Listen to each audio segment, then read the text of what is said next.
తెలుగుదేశం పార్టీలో senior most లీడర్లు చాలా మంది ఉన్నారు. పార్టీ ఆవిర్భావం నుంచి కొనసాగుతున్న వారు ఉన్నారు. అటువంటి వారిలో ముందు వరుసలో ఉంటుంది చింతకాయల కుటుంబం.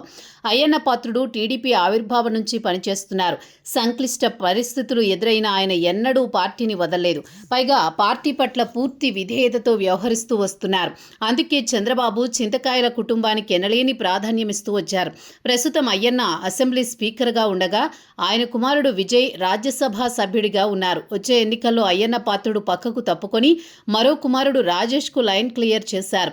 వచ్చే ఎన్నికల్లో ఆయన పోటీ చేయడం ఖాయం అన్న ప్రచారం నడుస్తోంది. అయితే మొన్నటి రాజ్యసభ ఎంపిక విషయంలో అయ్యన్న పాత్రుడి కుమారుడి పేరు పరిగణలోకి తీసుకోవడం వెనుక భారీ వ్యూహం ఉంది.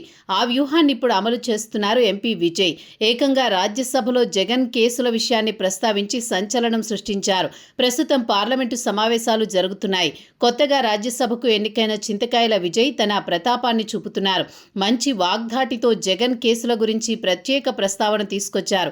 13 ఛార్జ్ షీట్లు, 31 కేసుల్లో నిందితుడిగా ఉన్న జగన్ విషయంలో ఎందుకు ఉదాసీనంగా వ్యవహరిస్తున్నారు అంటూ దర్యాప్తు సంస్థల తీరుపై ప్రశ్నల వర్షం కురిపించారు విజయ్. ప్రజాస్వామ్యానికి జగన్ లాంటి వారు హానికరమంటూ తేల్చేశారు. అందుకే ఆయన కేసుల విషయంలో విచారణను వేగవంతం చేసి కఠినంగా శిక్షించాలని కోరారు. చాలాసేపు రాజ్యసభలో తన వాదనలు వినిపిస్తూ జగన్ అక్రమ అరెస్టుల గురించి విరుచుకుపడ్డారు. అయితే రాజ్యసభలో చింతకాయల విజయ్ గురించి ఎక్కువ మంది ఆరా తీసినట్లు కూడా తెలుస్తోంది. వాస్తవానికి రాజ్యసభ సభ్యుడిగా చింతకాయల రాజేష్ ఎంపిక వెనుక భారీ వ్యూహం ఉంది.